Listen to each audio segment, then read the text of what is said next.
Ramesh and you're watching low cost tour session. So viewers, আজকের এই ভিডিওটিতে আমি আপনাদের দেখাবো যে কিভাবে আপনারা লো কস্টে মাত্র অল্প খরচে 3 থেকে 4 দিনে একটি নেপাল ট্যুর কমপ্লিট করে আসতে পারেন।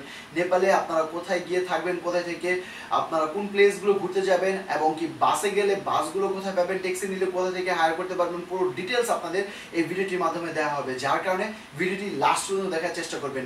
আমি এর আগে একটি ভিডিও করেছিলাম নেপাল ভ্রমণ পর্ব 1, তো ওইখানে আপনাদের বলেছিলাম যে আপনারা নেপাল ভ্রমণ জন্য ঢাকা থেকে কিভাবে নেপালের ভিসা নেবেন, দেন ইন্ডিয়ান ট্রানজিট ভিসা নিয়ে আপনারা কিভাবে নেপাল ভ্রমণ করতে পারবেন বাই রোডে। তো যদি ওই ভিডিওটি মিস করে থাকেন তাহলে আমার ভিডিও ডিসক্রিপশনে চেক করে নিতে পারেন এবং উপরের লিংক দিতেছি, চাইলে ওখান থেকে চেক করে নিতে পারেন।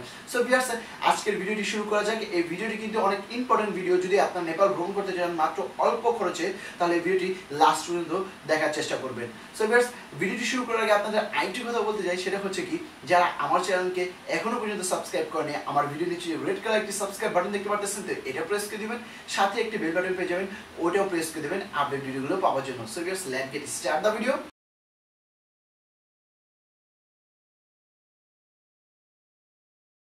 ভিউয়ার্স, আমি প্রত্যেক ভিডিওটিতে কিন্তু আপনাদের দেখাই যে আপনারা চ্যাংরাবান্ধা বর্ডার কিভাবে পৌঁছাবেন।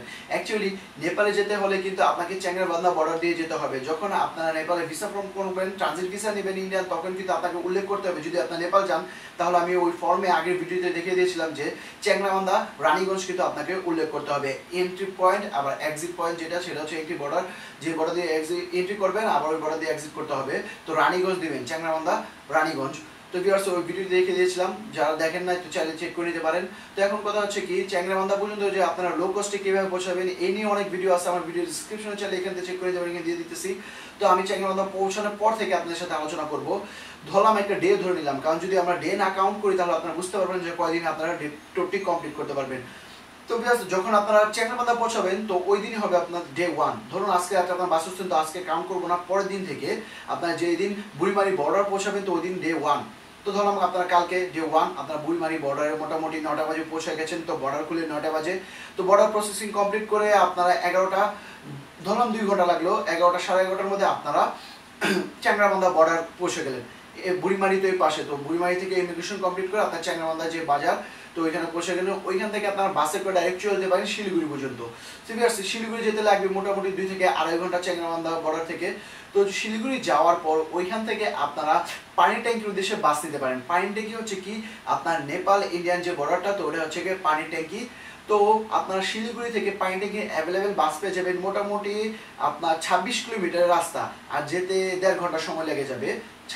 আপনার 40 রুপির মতন ভাড়া নেবে আপনার শিলিগুড়ি থেকে পানি ট্যাঙ্কি যাওয়ার ভাড়া।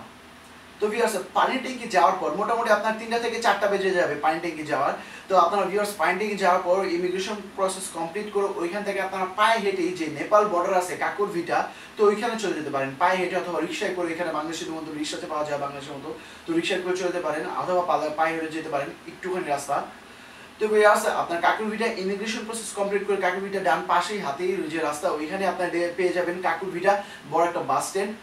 তো ভিউয়ার্স, বাস স্ট্যান্ডে বাসে ওঠার আগে আপনারা কি করতে পারেন, ডলার ভাঙিয়ে নিতে পারেন। যদি আপনার কাছে ডলার থাকে ওগুলো ভাঙিয়ে নিতে পারেন, আদার্স যদি রুপি থাকে ইন্ডিয়ান, তাহলে ওটা ভাঙিয়ে নিতে পারবেন। 1 ইন্ডিয়ান রুপি হচ্ছে নেপালি 1 রুপি 60 পয়সা। তো ভিউয়ার্স, ওই হিসাব আপনারা ভাঙিয়ে নিতে পারেন। যদি চান যে ইন্ডিয়ান রুপি চালাবেন, তাহলে সেক্ষেত্রে নেপালে ইন্ডিয়ান রুপিও চলে, সেক্ষেত্রে তারা কনভার্ট করে রাখে দামটা অনুযায়ী 1 টাকা 60, আপনার 1 টাকা 60 পয়সা হিসেবে কনভার্ট করে রাখে। তো ভিউয়ার্স, ওটা আপনার উপর ডিপেন্ড করে। আমি বলবো যে মোটামুটি 6000 রুপি নিলে ইন্ডিয়ান যদি রুপি নেন, অথবা কি আপনারা 6000 ইন্ডিয়ান না, আপনার যদি 6000 নেপাল রুপি নেন, তাহলে কিন্তু আপনাদের হয়ে যায় নেপাল রুপি। তো ভিউয়ার্স, ওটা আপনার উপর ডিপেন্ড করে। তো যে যদি আপনারা কাকুরভিটা বাস স্ট্যান্ডে থাকেন, তা আশেপাশে দেখবেন যে আপনার যে কারেন্সি এক্সচেঞ্জ, মানি এক্সচেঞ্জের দোকানগুলো আছে, তো ওইখান থেকে আপনারা মানি এক্সচেঞ্জ করে নিতে পারেন। তো মোটামুটি 6-7 হাজার রুপি নেন, অথবা 6000, বেশি না, 6000, 5 থেকে 6000 রুপি নিলে আপনারা এনাফ। তো ভিউয়ার্স, এখন কথা হচ্ছে কি, কাকুরভিটা বাস স্ট্যান্ড থেকে আপনার কাঠমান্ডুর দূরত্ব আপনার 467 কিলোমিটার মতো, 420-30 কিলোমিটার মতো এরকমই হবে। তো ভিউয়ার্স, এই দূরত্ব ডিস্টেন্স কভার করতে আপনার 12 ঘন্টা সময় লাগবে, আর বাস ভাড়া পড়বে মোটামুটি 1000 থেকে 1200 রুপির মতন। তো আপনারা দেখবেন যে ফেসবুক আদার্স যে ব্লগগুলো আছে ওইখানে কিন্তু বাস ভাড়া দেওয়া আছে কাকুরভিটা টু আপনার কাঠমান্ডুর বাস ভাড়া 600 রুপির মতো। তো অ্যাকচুয়ালি ওটা আমি বলবো যে ভুল, কারণ কি আমি নিজে ওইটা দেখে গিয়েছিলাম। তো যার পর দেখা যাচ্ছে কাকুরভিটা টু কাঠমান্ডুর ভাড়া 1000-এর নিচে নাই, বাস নাই, 1000-1200 এরকম। তো ভিউয়ার্স এই হচ্ছে কথা। তো বাসগুলো মোটামুটি ভালো বলবো টাইপের, এসি আছে, নন এসি আছে, প্লাস কি ওয়াইফাই জোন আছে, তো সব কিছু আছে। তো মোটামুটি আপনার যদি বিকাল 4টার মধ্যে কাকুরবিড়া বাস স্ট্যান্ড থেকে বাসে ওঠেন, তাহলে পরের দিন ডে 1-এ তো আপনার কাকুরবিড়া চলে গেলেন, ওইখান থেকে বাসে উঠলে ডে 2-তে আপনারা কি করবেন, সকাল 7টার মধ্যে আপনারা চলে যেতে পারবেন কাঠমান্ডু বাস স্ট্যান্ডে। তো ভিউয়ার্স এই যে ভিডিওটি দেখুন, দেখাচ্ছে একটা ভিডিওটি কাঠমান্ডু বাস স্ট্যান্ড। এটা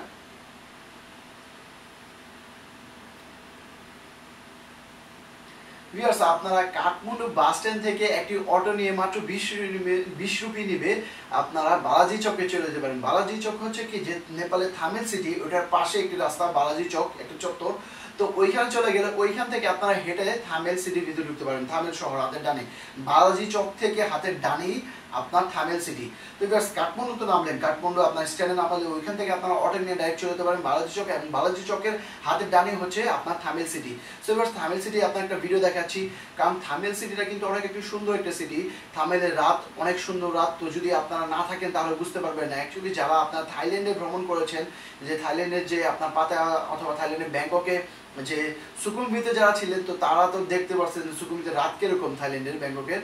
তো ওই রাতটাই মনে করেন যে ওইটার মতোই আপনার নেপালের যে থামেল শহর, থামেল সিটিটা, তো ওটা এরকমই কাছাকাছি। তো ভিউয়ার্স এখানে সব পর্যটকরা থাকে। তো দেখা যাচ্ছে অনেক ফরেনার আছে যারা 1 মাস 2 মাস ধরে এখানে স্টে করতেছে। তো ভিউয়ার্স আপনার থামেল সিটিটা এখন দেখাচ্ছি, একটু দেখেন।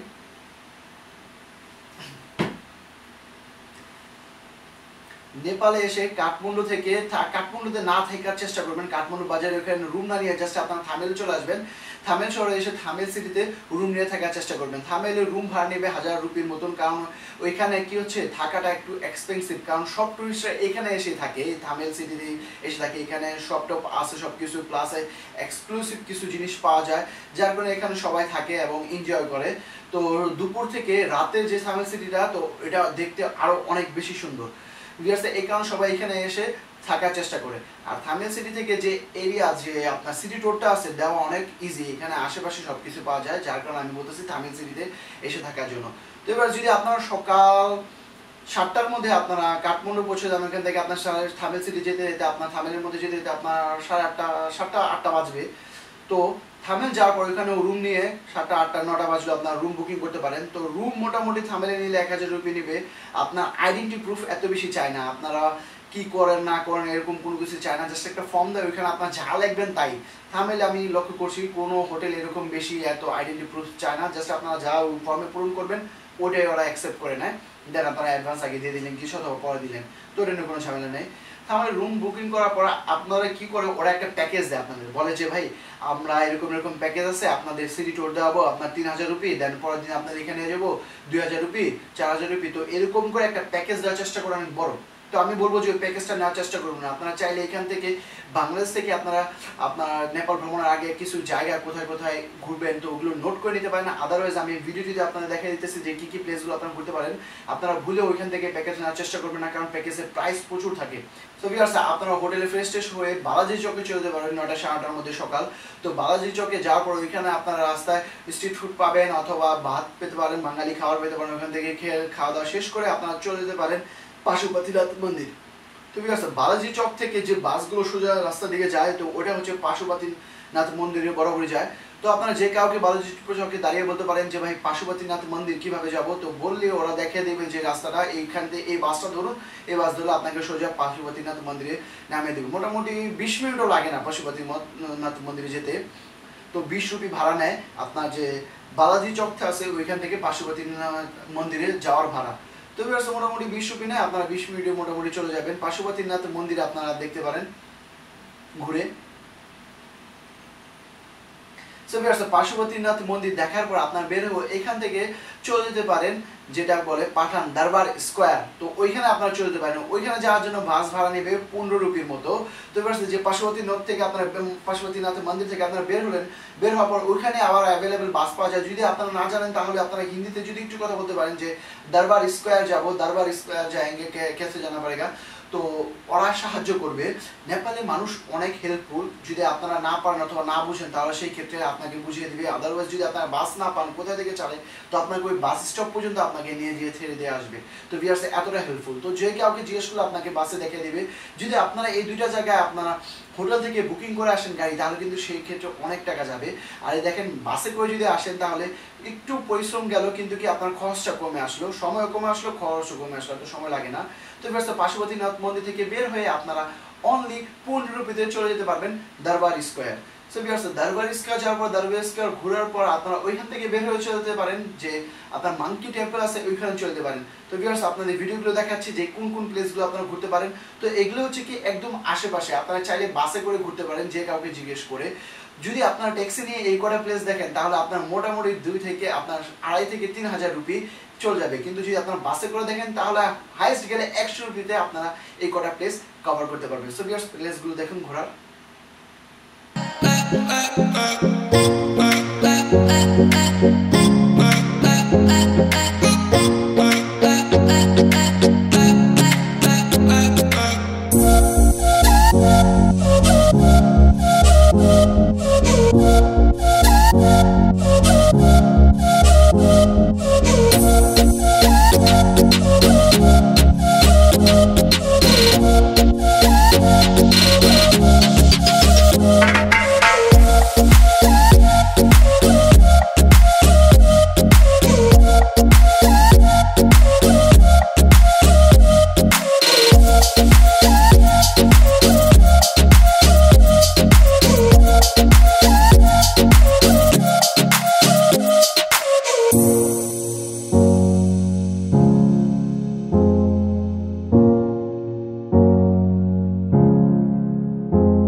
আপনারা দুপুরের মধ্যে থামেলে আবার চলে আসবেন ঘুরে সিটি ট্যুর দিয়ে।